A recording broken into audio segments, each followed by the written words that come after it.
halol mehnatni aybi yo'q. Bu birovni ustidan kulish degani ham emas. Masalan, meni o'zimni fikrim bo'yicha, men o'zim ko'rganman, ko'zim bilan ko'rganman shunaqa bizneslarni. $100 bilan ham biznes qilganlarni ko'rganman.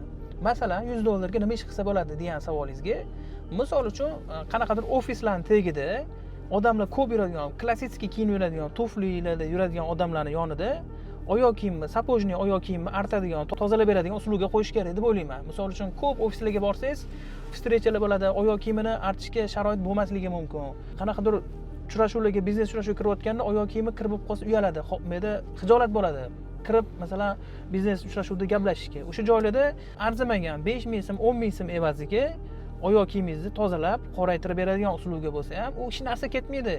Bitta dona stul bo'ladi, misol uchun ketadigan masalan, qora pastagoy, cho'tkalar ketadi, yaxshisini germanskiy yokida yaxshi sifatlisini qo'yib ishlasangiz, o'ylaymanki, yaxshi bo'ladi boshlanishiga bu. Kuniga 500 ming, 600 ming pul topsa bo'ladi o'sha ishdan. Agar odamlar ko'p joy bo'lsa, yomg'irgarchilik bo'lsa, yanada oyoq kiyimi kirib oladi, yana arttirishi mumkin. Bu ham как mashinani mo'yka qilgandek, oyoq kiyimi mo'yka qilgandek bo'lgan narsada, mashinangiz kirib oladi, oyoq kiyimingiz ham qachonki kirib oladi.